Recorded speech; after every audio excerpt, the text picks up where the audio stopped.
बिस्मिल्लाहिर्रहमानिर्रहीम। आज हम वेब डेवलपमेंट की ये दूसरी वीडियो स्टार्ट करने वाले हैं। आज की इस वीडियो में हम लोग HTML के बारे में डिस्कशन करेंगे कि HTML होता क्या है और वेब डेवलपमेंट में HTML का क्या मेन कैरेक्टर है, ये क्या काम करता है HTML। तो लेट्स स्टार्ट आवर लेक्चर। बिस्मिल्लाहिर्रहमानिर्रहीम।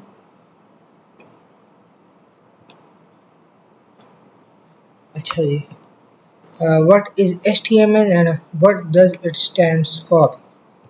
HTML is a standard language for creating websites. It certainly provides structure and content to the website. असल में HTML जो है इसका मेन कैरेक्टर जो है ये कंटेंट है और स्ट्रक्चर है एक वेबसाइट को के लिए, और ये हमारे पास एक स्टैंडर्ड लैंग्वेज भी है वेब डेवलपमेंट में। असल में HTML जो है, अगर फॉर एग्ज़ाम्पल हम वेबसाइट को एक घर की तरह ले लें, कि एग्ज़ाम्पल हम लोग घर की दे देते हैं कि ये एक घर है और ये फॉर एग्ज़ाम्पल ये एक वेबसाइट है जिसकी एग्ज़ाम्पल हमने एक घर की ले ली। तो ये एक वेबसाइट है, इसके लिए अगर हमने अगर ब्रिक्स लेनी है तो वो ब्रिक जो है यानी उसको स्ट्रक्चर प्रोवाइड करना है तो वो HTML होगा। समझ आ गई बात? एक दफ़ा फिर समझा देता हूँ। HTML जो है घर में ब्रिक्स की तरह काम आते हैं, यानी ब्रिक्स जो हैं वो घर को स्ट्रक्चर और सपोर्ट देती है और कंटेंट देती हैं। उसी तरह HTML भी वेबसाइट को सपोर्ट और स्ट्रक्चर प्रोवाइड करती है। आई होप आपको ये समझ आ गया होगा। अच्छा, what does it stands for? HTML क्या स्टैंड्स करता है, यानी इसकी फुल फॉर्म क्या है? HTML की फुल फॉर्म है हाइपरटेक्स्ट मार्कअप लैंग्वेज, ये इसकी फुल फॉर्म है। अब हाइपरटेक्स्ट क्या होता है? किसी भी फॉर एग्ज़ाम्पल अब हम किसी को एक लिंक सेंड करते हैं, तो जब लिंक सेंड कर लेते हैं तो वो जब उस लिंक को कोई खोलता है तो वो एक फ़ाइल खुल जाती है।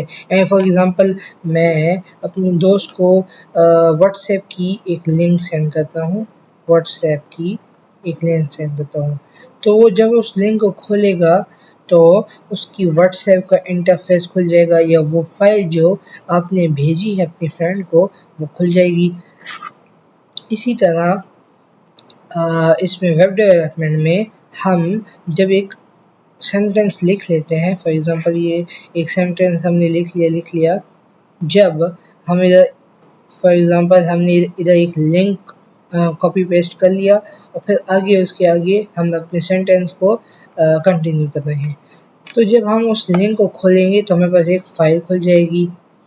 तो अगर हम उसके अंदर एक दूसरी लिंक सेंड करेंगे तो उसके अंदर एक दूसरी फ़ाइल खुल जाएगी। तो इसी तरह ये 3 स्टेप्स तक होता है।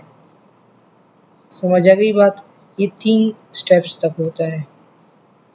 अब मार्कअप लैंग्वेज क्या है?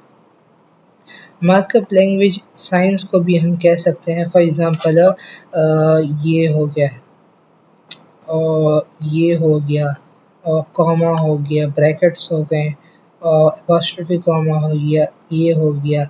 ये सारे जो हैं ये मार्कअप लैंग्वेजेस हैं। फॉर एग्ज़ाम्पल हम वेब डेवलपमेंट में हम वेबसाइट जब बनाते हैं तब फॉर एग्ज़ाम्पल मैं बोल्डनेस के लिए यानी बोल्ड के लिए मैं लेता हूँ कि ये एक स्ट्रेट लाइन है तो ये बोल्ड के लिए होगा, और ये हो गए हमारे ब्रैकेट्स। तो वेब डेवलपमेंट में हर एक जो ये सिंबल्स हैं ये किसी न किसी चीज़ को आइडेंटिफाई करते हैं। फॉर एग्ज़ाम्पल ये बोल्डनेस को आइडेंटिफाई करता है, ये ब्रैकेट्स हैं, इसी तरह और भी होते हैं। तो वो हर एक मार्कअप लैंग्वेज कहलाता है, यानी साइंस या ब्रैकेट जो भी होता है। तो अब फॉर एग्ज़ाम्पल हम HTML है ना, इसमें हमारे पास 2 टैग्स होते हैं। एक को हम कहते हैं ओपनिंग टैग और दूसरे को हम कहते हैं क्लोजिंग टैग। तो जो ओपनिंग टैग होता है वो कुछ इस तरह से होता है कि ये सिंबल हो गया H1, ये ओपनिंग टैग हो गया। अब इसमें हम अपना स्टेटमेंट लिखते हैं, कोई सा भी स्टेटमेंट लिख सकते हैं। तो अब हम इसको बंद करेंगे जिसको हम कहते हैं क्लोजिंग टैग। तो वो उसी तरह हो गया तकरीबन, लेकिन एक स्लैश का फ़र्क है। ये इस तरह होगा H1 और ये, अब ये आपका एक कोड हो गया और ये आपका एक सेंटेंस हो गया। ये आपने ओपनिंग टैग भी लगा दिया और ये आपने क्लोजिंग टैग भी लगा दिया। अब फॉर एग्जांपल मैं आपको एक और एग्जांपल देता हूँ। मैं इधर लिखता हूँ H1, ये मेरा ओपनिंग टैग हो गया, और मैं लिखता हूँ for example my website. Sorry, ये मेरा आज पेन सही तरीके से काम नहीं कर रहा, पता नहीं क्यों।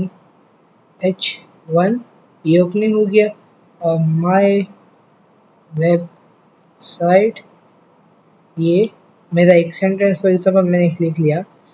तो और ये क्लोजिंग हो गया, ये क्लोजिंग हो गया।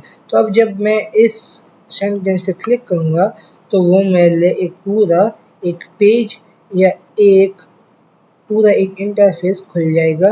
जो मैंने यहाँ पे जो भी सेंटेंस है मैंने कोडिंग्स में लिखी थी, जब वो कोड मैं उसको प्रेस करूँगा तो वो मेरे पास एक पेज की फॉर्म में वो खुल जाएगा।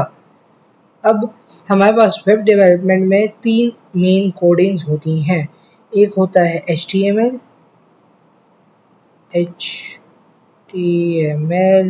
फिर होता है CSS और तीसरे नंबर पे है जावास्क्रिप्ट।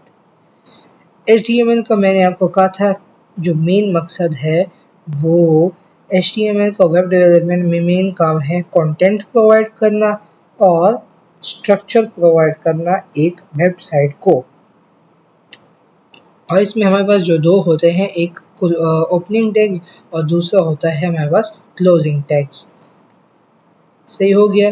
और ये जो CSS है और जावास्क्रिप्ट इसको हम बाद में डिस्कस करेंगे, क्योंकि HTML अपने लिए एक बहुत ही बड़ी फील्ड है, क्योंकि ये बहुत ही जो मतलब मेन वेबसाइट में मेन जो काम होता है वो HTML का होता है। क्योंकि मैं जैसे आपको एक घर की एग्जांपल ली कि HTML एक घर में ब्रिक्स का काम करता है।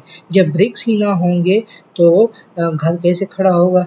तो HTML जो है वेबसाइट के लिए मेन रोल अदा करता है। तो आई होप आज का लेक्चर आपको समझ आया होगा, और इसी तरह मैं वीडियोस बनाऊंगा HTML के बारे में, CSS के बारे में और जावास्क्रिप्ट के बारे में। और इंशाल्लाह हम लोग कल HTML को फर्दर और भी डिफ़ाइन करेंगे और इसको पढ़ेंगे। कल हम अपना पहला जो HTML टैग है जिसको हम कहते हैं हेडिंग टैग, उसको हम पढ़ेंगे और जानेंगे वो हेडिंग टैग होता क्या है और हेडिंग टैग कहलाता क्या है। हेडिंग टैग्स ये हम इंशाल्लाह हम लोग कल पढ़ेंगे। आज के लिए बस इतना ही। आई होप आपको आज का लेक्चर समझ आया होगा। अगर समझ आया हो तो लाइक, सब्सक्राइब, शेयर ज़रूर कीजिएगा। मिलता हूँ दूसरी वीडियो में, तब तक के लिए अल्लाह हाफिज़।